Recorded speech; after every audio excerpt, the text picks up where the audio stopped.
नमस्कार, जय जोहार।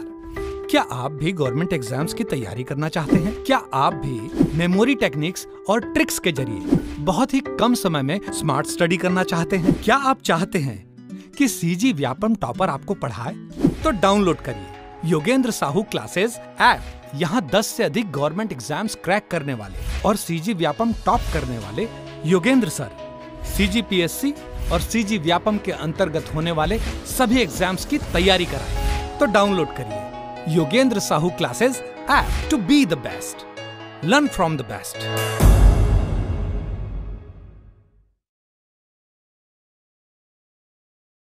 कोई भी सपना साकार करने के लिए सबसे जरूरी है सही कोच का होना। चुनिए Yogendra Sahu classes first rank को और करें अपने सीजी व्यापम सीजीपीएससी का सपना साकार। Download the app now.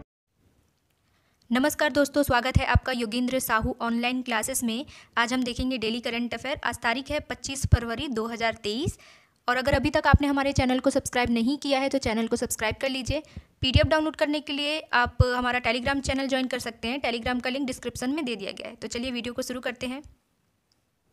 NTCA ने ओडिशा के देब्रीगढ़ को नया टाइगर रिजर्व बनाने की दी सैद्धांतिक मंजूरी। राष्ट्रीय बाघ संरक्षण प्राधिकरण एनटीसीए ने ओडिशा सरकार के देब्रीगढ़ वन्यजीव अभ्यारण्य को बाघ अभ्यारण्य टीआर घोषित करने के प्रस्ताव को सैद्धांतिक मंजूरी दे दी है।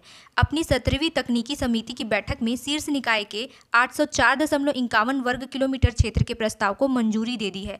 अभ्यारण्य और इसके आसपास के जंगलों को टीआर घोषित किया जाना चाहिए।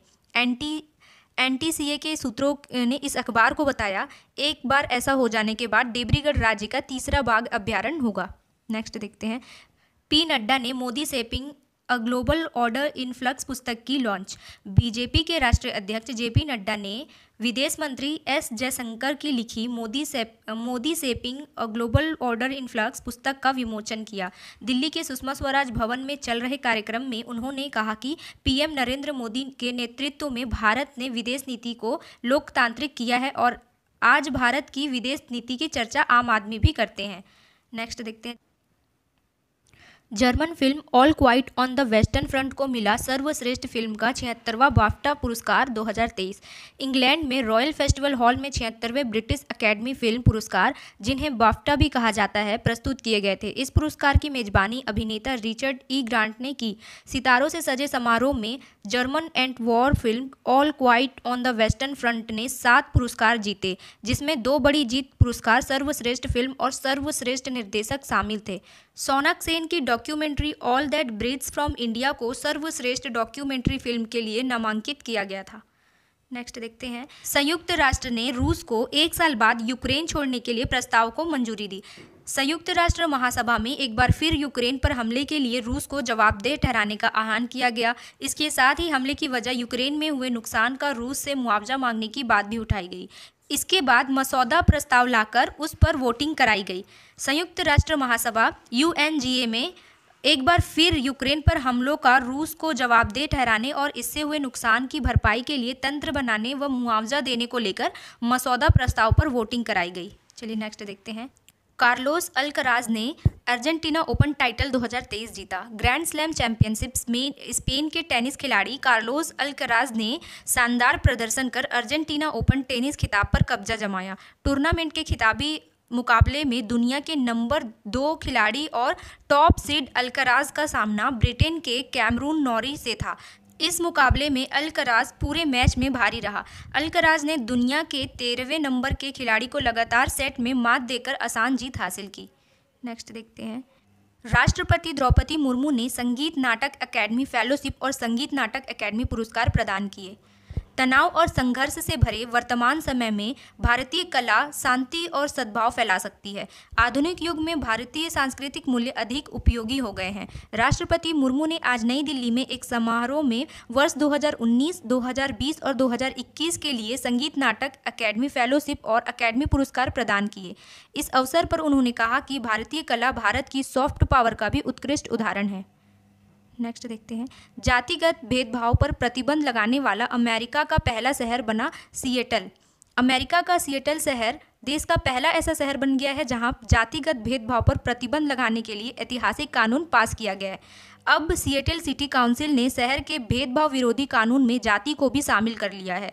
इसका मतलब ये हुआ कि अब सिएटल शहर में जातिगत भेदभाव का सामना कर रहे लोगों को सुरक्षा दी जाएगी। इस कानून के पास होने के एक तरफ जहां कुछ लोग इसका समर्थन कर रहे हैं, तो कुछ लोग इससे नाराजगी जाहिर कर रहे हैं।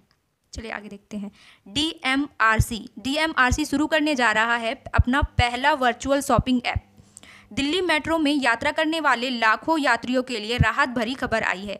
दरअसल डीएमआरसी जल्द ही अपने यात्रियों के लिए देश का पहला वर्चुअल शॉपिंग ऐप शुरू करने जा रहा है, जिससे यात्री अपनी यात्रा के दौरान शॉपिंग कर सकते हैं और गंतव्य स्टेशनों पर ऑर्डर किया सामान की डिलीवरी की सुविधा भी प्रदान की जाएगी। इस मोमेंटम 2.0 एक विशेष रूप से डिज़ाइन किया गया है। चलिए आगे देखते हैं, ऑब्जेक्टिव देख लेते हैं। गुलाब चंद कटारिया ने किस राज्य के 31वें राज्यपाल के रूप में शपथ ली है? तो असम राज्य के, ठीक है, असम राज्य के 31वें राज्यपाल बने हैं गुलाब चंद कटारिया। भारतीय जनता पार्टी के एक वरिष्ठ नेता और राजस्थान विधानसभा में विपक्ष के नेता गुलाब चंद कटारिया ने 22 फरवरी 2023 को असम के 31वें राज्यपाल के रूप में शपथ ली है। नेक्स्ट देखते हैं, संसद रत्न पुरस्कार 2023 के लिए कितने सांसदों को नामित किया गया है? तो कितने संसद को नामित किया गया है? 13 संसद को, ठीक है। सांसदों के संसदीय प्रदर्शन को सम्मानित करने के लिए 13 सांसदों को संसद रत्न पुरस्कार 2023 के लिए नामित किया गया है। इनमें 8 लोकसभा सांसद और 5 राज्यसभा के सदस्य शामिल हैं। यह पुरस्कार नई दिल्ली में 25 मार्च 2023 को नागरिक समाज द्वारा प्रदान किए जाएंगे। आगे देखते हैं, किस राज्य का उच्च न्यायालय क्षेत्रीय भाषा के निर्णय प्रकाशित करने वाला पहला न्यायालय बन गया है? तो आंसर है हमारा केरल, ठीक। 21 फरवरी 2023 को केरल उच्च न्यायालय क्षेत्रीय भाषा में निर्णय प्रकाशित करने वाला पहला न्यायालय बन गया है। केरल उच्च न्यायालय में मलयालम में अपने 2 हालिया फैसले जारी किए। नेक्स्ट देखते हैं, यूनिफाइड पेमेंट्स इंटरफेस यूपीआई ने किस देश के साथ मिलकर क्रॉस बॉर्डर कनेक्टिविटी लॉन्च किया है? तो सिंगापुर के साथ मिलकर किया है, ठीक है। प्रधानमंत्री नरेंद्र मोदी और सिंगापुर के प्रधानमंत्री ली सियन लूंग ने 21 फरवरी को भारत के यूनिफाइड पेमेंट्स इंटरफेस यूपीआई और सिंगापुर के पे नाउ के बीच क्रॉस बॉर्डर कनेक्टिविटी के वर्चुअल लॉन्च में भाग लिया है। आगे देखते हैं, किसने मिस्र के काहिरा में आयोजित ISSF विश्व कप निशानेबाजी प्रतियोगिता 2023 में पुरुषों के व्यक्तिगत 50 मीटर राइफल 3 पोजीशन प्रतियोगिता में स्वर्ण पदक जीता है? तो किसने जीता है? ऐश्वर्या प्रताप सिंह तोमर ने। 22 फरवरी को भारतीय निशानेबाज ऐश्वर्या प्रताप सिंह तोमर ने पुरुषों की व्यक्तिगत 50 मीटर राइफल 3 पोजीशन प्रतियोगिता में स्वर्ण पदक जीता है। भारत के किस राज्य केंद्र शासित प्रदेश में फ्रोजन लेक हाफ मैराथन का आयोजन किया गया है? तो कहाँ किया गया है? लद्दाख में, ठीक है, लद्दाख में। भारत में पहली बार केंद्र शासित प्रदेश लद्दाख की पेंगोंग त्सो झील में फ्रोजन लेक मैराथन का आयोजन पहली बार किया गया है। यह झील समुद्र तल से 4350 मीटर की ऊंचाई पर स्थित है। Modi shaping a global order in flux पुस्तक का विमोचन किसके द्वारा किया गया है? तो किसके द्वारा किया गया है? जेपी नड्डा के द्वारा, ठीक है, जेपी नड्डा के द्वारा। भाजपा के राष्ट्रीय अध्यक्ष जेपी नड्डा ने चाणक्यपुरी में Modi shaping a global order in flux नामक पुस्तक का विमोचन किया है।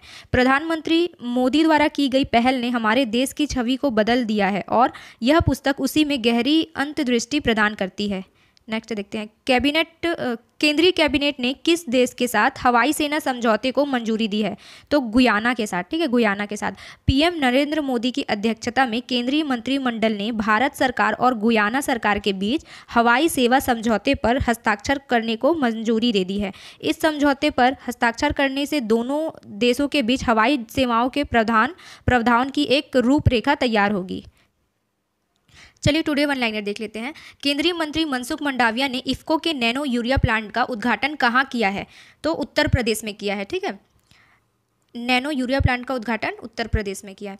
किस लाइफ इंश्योरेंस ने अनमोल सुरक्षा कवच लॉन्च किया है? तो किसने किया है? आदित्य बिरला सन लाइफ इंश्योरेंस ने, ठीक है। अनमोल सुरक्षा कवच आदित्य बिरला सन लाइफ इंश्योरेंस ने किया है। राष्ट्रपति मुर्मू ने अंतर्राष्ट्रीय इंजीनियरिंग और प्रौद्योगिकी मेले का उद्घाटन कहाँ किया गया है? तो नई दिल्ली में किया गया है, ठीक है, नई दिल्ली में। यूडाई ने आधार से संबंधित प्रश्नों को हल करने के लिए कौन सा AI चैटबॉट लॉन्च किया है? तो आधार मित्र AI चैटबॉट लॉन्च किया है, ठीक है, आधार मित्र। वैश्विक व्यापार समुदाय के लिए G20 संवाद मंच की मेजबानी किसने की है? तो मणिपुर ने की है, ठीक है, मणिपुर। शहाबुद्दीन चुप्पू किस देश के नए राष्ट्रपति बने हैं? तो बांग्लादेश के, ठीक है, बांग्लादेश के। रेलवे ने कहाँ से भारत गौरव डीलक्स एसी टूरिस्ट ट्रेन शुरू की है? तो दिल्ली से की है, ठीक है, दिल्ली से। टाटा स्टील ने पश्चिम बंगाल से किस राज्य के लिए TMT बार्स का पहला मल्टी मॉडल शिपमेंट पूरा किया है? तो त्रिपुरा, ठीक है, त्रिपुरा। बलिपा नारायण का निधन हुआ है, वे कौन थे? तो बलिपा नारायण जी गायक थे, ठीक है, गायक थे। किस देश की प्रथम मंत्री निकोला स्टर्जन ने इस्तीफा दिया है? तो स्कॉटलैंड, ठीक है, निकोला स्टर्जन स्कॉटलैंड की प्रथम मंत्री थी, उन्होंने इस्तीफा दिया है। चलिए आज के लिए इतना ही, मिलते हैं नेक्स्ट वीडियो में। अगर वीडियो पसंद आई हो तो वीडियो को लाइक कीजिएगा और ज़्यादा से ज़्यादा शेयर कीजिएगा। धन्यवाद।